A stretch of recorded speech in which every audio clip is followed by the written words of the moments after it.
اعوذ باللہ من الشیطان الرجیم بسم اللہ الرحمن الرحیم۔ محترم ساتھیوں، السلام علیکم ورحمۃ اللہ تعالی وبرکاتہ۔ عزیزان محترم، ایک انتہائی اہم اور ضروری گفتگو کے لیے آپ تمامی حضرات کے بیچ میں موجود ہوا ہوں۔ پچھلے ایک عرصے سے تمام تر ایسے مسائل سامنے درپیش آئے جس کے بارے میں آپ سبھی سے گفتگو کرنا نہایت ضروری اور اہم ہے۔ یہ خطرناک سازش جس طرح سے عمل میں لائی جا رہی ہے، وہ اہل سنت میں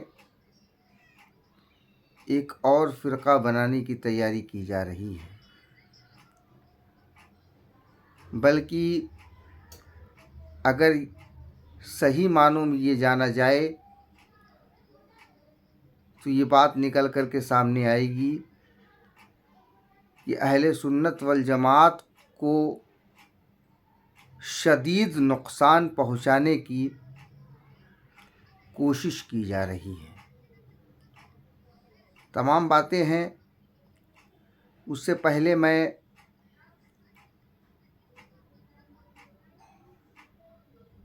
ایک بات آپ سبھی لوگوں کے بیچ میں رکھ دینا مناسب سمجھتا ہوں، بلکہ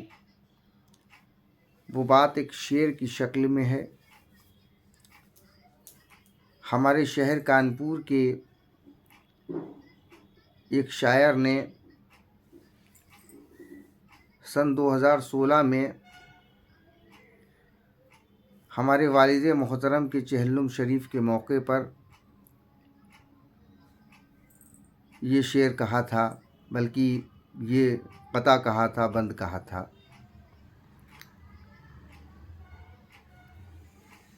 انہوں نے کہا تھا کہ فلک پر جتنے تارے ہیں عمر کی نیکیاں اتنی، مگر صدیق اکبر کی فضیلت اور ہی کچھ ہے، رضی اللہ تعالیٰ عنہ۔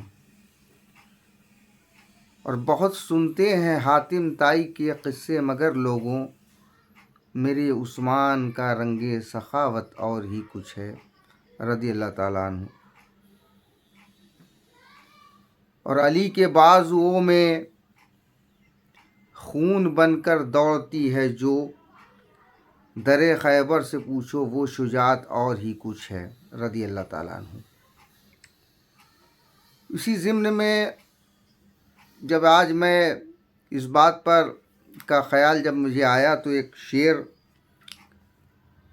یکایک ذہن میں آ گیا، بفضلہ تعالی۔ جو لوگ ان میں نمبرنگ ڈھونڈتے ہیں ان کو شاید اس بات پر کچھ سوچنے کا موقع ملے۔ وہ شعر یہ ہے کہ علی کی عظمتیں کیا ہیں یہ پوچھو بن قحافہ سے، رضی اللہ تعالیٰ عنہ علیہ السلام۔ علی کی عظمتیں کیا ہیں یہ پوچھو بن قحافہ سے، علی کو دیکھتے رہنا عبادت ہے، عبادت ہے، علی کو دیکھتے رہنا عبادت ہے، عبادت ہے، علیہ السلام۔ محترم ساتھیوں، ان شاعر صاحب کے جو اشعار تھے، ان اشعار کی پوری طرح سے ہم پیروی کرنے والے اہل سنت والجماعت کے صوفی سنی مولائی حسینی فکر کے مسلمان ہیں۔ ان شاعر صاحب کا جو شعر تھا، بلکہ وہ جو 3 اشعار میں سے جو ایک اشعار ان کے تھے، ان اشعار میں بہت سی چیزیں ملتی ہیں، بلکہ یہ اشعار جو ہیں یہ ترجمانی کرتے ہیں ایک فکر کی، جس کی وضاحت میں آپ سبھی لوگوں سے کرنا چاہتا ہوں۔ دراصل رسول کریم صلی اللہ تعالیٰ علیہ وآلہ وسلم نے جو ہمیں اسلام دیا، اس اسلام میں، اس دین میں دین بھی ہے اور دنیا ہے، دنیا بھی ہے، بلکہ یوں کہیں کہ دنیا میں رہ کر کے کس طرح سے دین پر چلیں وہ سارا پیغام دیا ہے، اور ہم اس دین پر چلنے کے لیے کس طریقے سے سوسائٹی کا نظام بنائیں، کس طریقے سے سماج میں ویوستھا بنائے رکھنے کے لیے، سبھی لوگوں کو عدل و انصاف دینے کے لیے، سبھی کی زندگی کی ضروریات کو پورا کرنے کے لیے اور ان کو مساوی مواقع فراہم کرانے کے لیے ایک ایسے نظام کو دیں۔ اس نظام کے دو پارٹ ہیں۔ ایک پارٹ وہ ہے جو مکمل دین پر رہتے ہوئے، خدمت خلق کرتے ہوئے اپنی زندگی کو گزارنے کا نظام ہے، اور دوسرا نظام حکومت کو قائم کر کے اسے چلانے کا نظام ہے۔ وہ جو رسول اللہ صلی اللہ تعالیٰ علیہ وآلہ وسلم کے دین متین کے سچے پیروکار ہیں، انہیں صرف نبی کے دین کی فکر ہے، نبی کی فکر ہے، اور نبی کی سنت کی اور نبی کی تعلیم کی فکر ہے۔ لیکن وہ لوگ جو دوسرا طبقہ، میں بڑی پوری ذمہ داری کے ساتھ اس بات کو کہہ رہا ہوں، میں کسی کی یہاں پر مذمت اور آلوچنا نہیں کر رہا ہوں، میں ایک وضاحت، ایک وشلیشن کر رہا ہوں۔ ایک دوسرا طبقہ جس نے حکومت کے ذریعے ساری دنیا میں اسلامی نظام کو قائم کرنے کی فکر کی۔ اب اس میں ایک چیز سامنے آ جاتی ہے کہ جب غیر معصومین کے پاس حکومت جاتی ہے تو اس میں تمام چیزیں ہوتی ہیں، کیونکہ خطا کا امکان سبھی سے ہوتا ہے۔ میں اس دور کی ان معاملوں میں نہیں جا رہا ہوں جس پر جو ہے وہ خطا والی باتیں آئیں۔ میں ایک مکمل اپنی بات کو رکھنے کی کوشش کر رہا ہوں سادہ الفاظ میں۔ میرا مقصد کسی کی تذلیل کرنا نہیں ہے، میرا مقصد کسی کی توہین کرنا نہیں ہے، میرا مقصد ہماری عوام کو، اور خاص طور سے ہم جس ملک میں رہتے ہیں اس ملک کے سبھی ناگرکوں تک اس بات کو پہنچانا ہمارا مقصد ہے۔ اس کو کسی دینی اور مذہبی گفتگو میں جوڑنے کی ہرگز کوشش نہ کی جائے۔ اس کے بارے میں آپ کو ویدھانک چیتاونی بھی دیتا ہوں کہ ان وکتویوں پر کسی بھی پرکار کی ٹیکا ٹپڑی کرنے سے پہلے اس وکتویہ کو اچھی طرح سے سمجھ لیں کہ اس بات کا مقصد لوگوں تک سچائی کو پہنچانا ہے۔ اب بات اس پر آتی ہے کہ ایک راستہ وہ